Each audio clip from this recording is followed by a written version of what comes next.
السلام عليكم ورحمة الله وبركاته أخيارته سودو هذا ومركله وبرنامج كله برنامج كنا مانتا إن شاء الله تعالى وحن روا إن نكو قبلينه ريبورت كصوب حي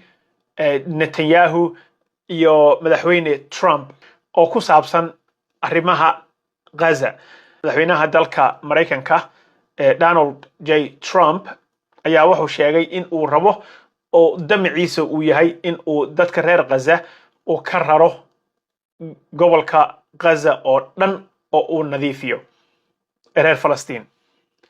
kadibna dadkaas uu qaxooti uga dhigo meelo cayiman oo uu sheegay meelaha uu sheegay ee reportka isoo jiitay ayaa waxa kamid ah wadanka Jordan inay qaxooti qaabilaan wuxuu kaloo sheegay in Masar uu rabo in ay iyagana isna qaxooti ay qaabisho oo ay qasab ku tahay they cannot say no buu yiri madaxweynaha ma diidi karaan hadalna iguma soo celin karaan labadaas wadanba waxaad se yaabka faraha badan uu noqday markii uu sheegay in Puntland Somaliland uu laba dal ku sheegay iyo wadanka Morocco so Puntland iyo Somaliland iyo Morocco oo Africa wada ah which is Puntland iyo Somaliland iska Soomaaliya iyo Morocco oo Africa ah ayuu rabaa in sida uu sheegay dadkan uu relocation ugu sameeyo oo uu geeyo marka Jerusalem Post journalka la yiraahdo oo ay qolyahan qoraan Yahuuda waxaana ay sheegeen in madaxweynaha dalka Mareykanka uu soo jeedinayo dadkan in la kala geeyo Puntland Somaliland Morocco wixii kale soo harana loo qaybiyo Jordan iyo Masar waxa marka la yaab noqotay war kaftan ayaan moodayna marka hore laakiin warkan waa war jira oo ka soo baxay xafiiska madaxweynaha dalka Mareykanka sababta uu aaminsan yahay ayaa la weydiiyay madaxweynaha in Soomaaliya ay ogolaan doonto ama Puntland iyo Somaliland ba ay raahdo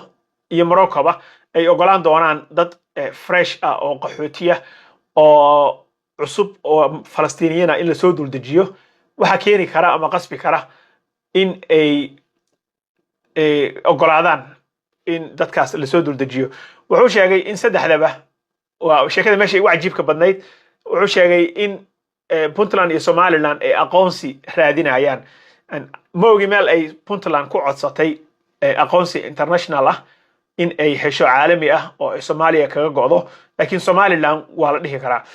isaga marka wuxuu sheegay in Puntland iyo Somaliland ay rabaan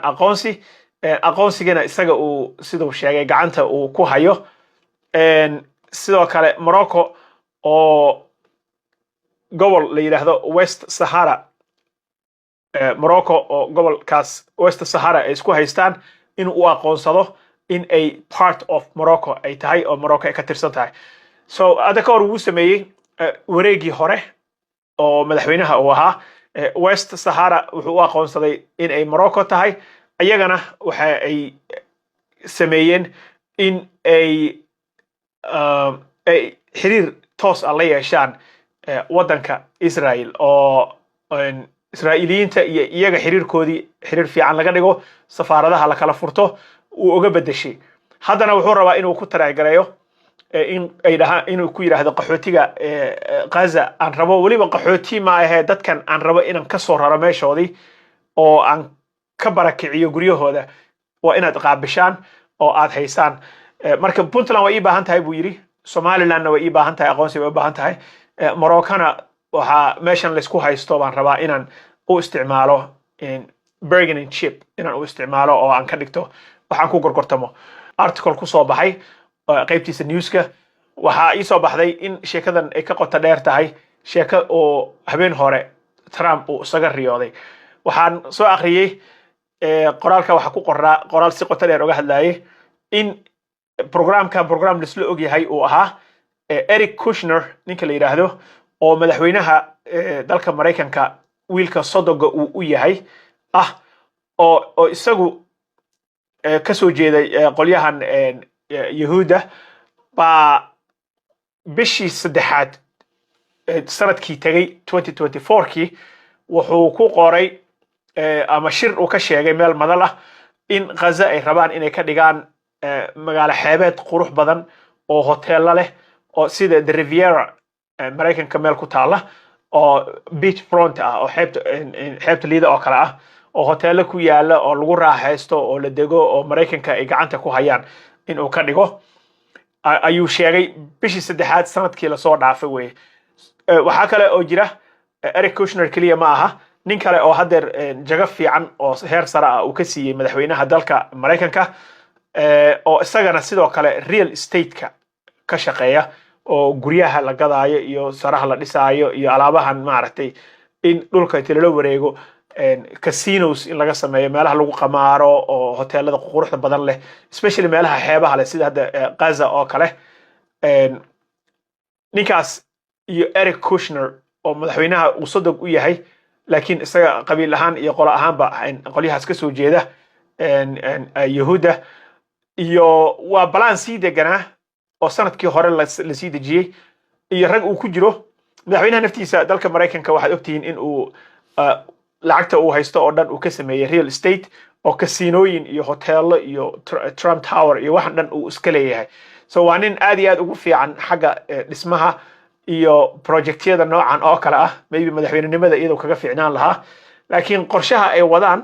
waa qorshe qoto dheer ma aha wax iska cusub oo iska tweetka Trump ku timi wuxuu sheegay madaxweynaha iyo Netanyahu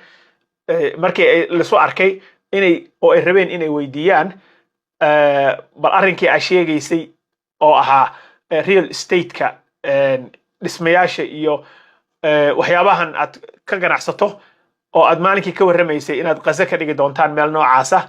iyo warkan maanta madaxweynaha ka soo baxay maxaa ka relation oo ka dhaxeeya telefoonku uu ka qaban waayay meediyaha sidoo kale reportkaas waxaa lagu sheegay in ninka odayga ah madaxweynaha sodonka uu yahay